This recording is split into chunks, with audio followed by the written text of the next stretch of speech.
In May, when this document started floating around on social media, that it has been submitted to the National Assembly, that they want to amend the 1999 Constitution to return Nigeria to regional government. The government denied it. The National Assembly came out and said that, this bill is not with them, that they are not deliberating on anything. And many professionals, after studying the document, concluded that it was poorly drafted, that this kind of bill can never be sent to the National Assembly in this form. Some also dismissed the document entirely, that it was a distraction from the real issues happening in the country. At the end of all this, the real drafter of the document emerged. Dr. Akin Fabaunda has been speaking to many platforms. He spoke to Nigeria Info FM, he spoke to The Punch, and now he plans to submit the document to Tinubu himself, so that the executive branch will submit it to the National Assembly as an executive bill. Let's hear from the horse's mouth. Credit to Nigeria Info FM. Dr. Faponda, how will this regional government work? I mean, is it that do you have a prime minister? You know, how many regions are you advocating for? Nigerians, we cannot afford 36 states anymore. These types were created by fiat. Can we discuss? It's like you're living in a 5-bedroom mansion with all rooms and suites, but you have no job anymore. You have to move to a 1-bedroom apartment unless you be in debt. So when we inform Nigerians that we cannot continue like this, we need to reaggregate the country and reduce the number of political entities to a reasonable number. It could be 6, it could be 9, it could be 12, but the instruction will be that every region must be able to live on its own resources. There is no question of sharing food oil from Niger Delta anymore. And in my document, there's a 3-year transition.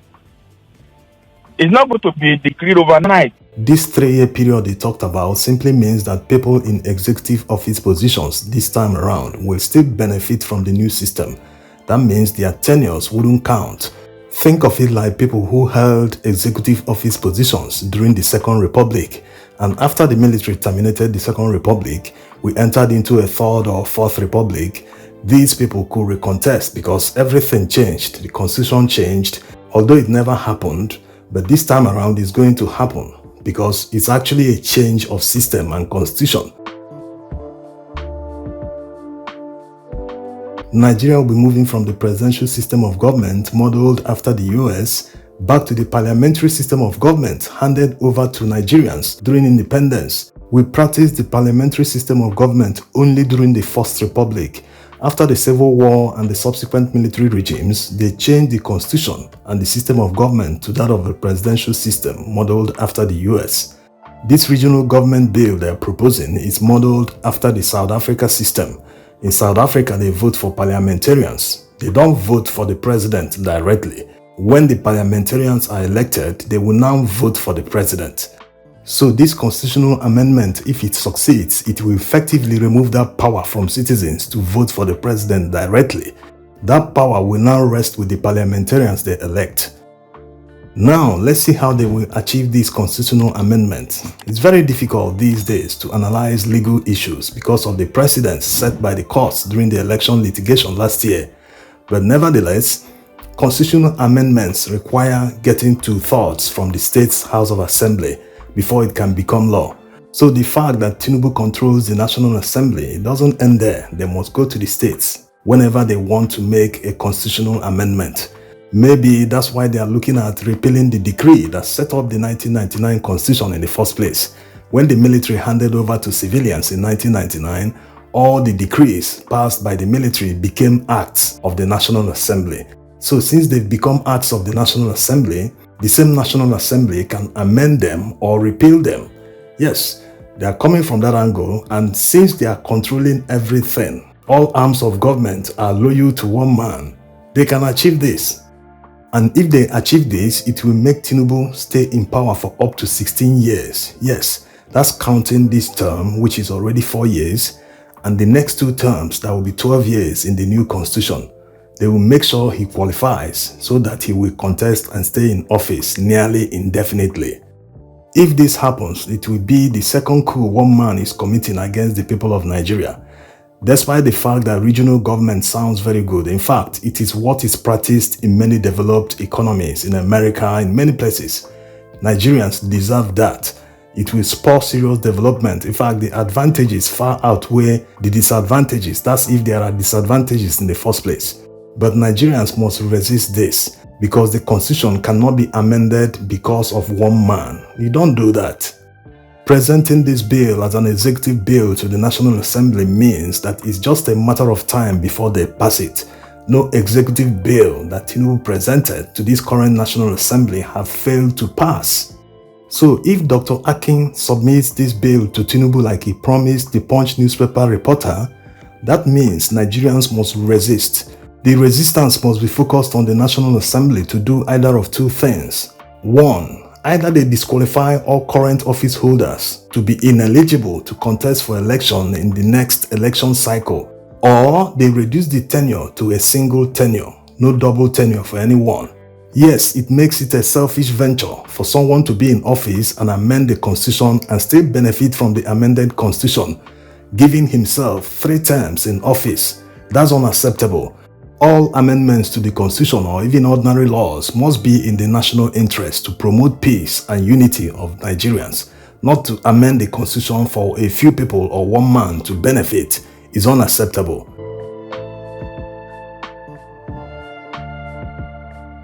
Another interesting inclusion in this constitutional amendment bill is the issue of self-determination. Remember that in the constitution Nigeria was operating during the First Republic, it wasn't included. There was nothing like self-determination or the power to secede if you are no longer interested in the union in that constitution. Awolowo tried to include that, but Zik and others resisted it. It's good that they are bringing something like this back. In fact, the reason many people want to pull out from Nigeria, or there are agitations everywhere about dividing the country, let everyone go back to his home, let everyone develop at his pace, is because of the fact that people are dissatisfied with what is happening. They've given all their best, millions trooped out to vote and change the system, but the powers that be resisted and refused. They hijacked everything. Now they turn to govern, they cannot even govern. They've made the situation worse. So that is why people are agitating.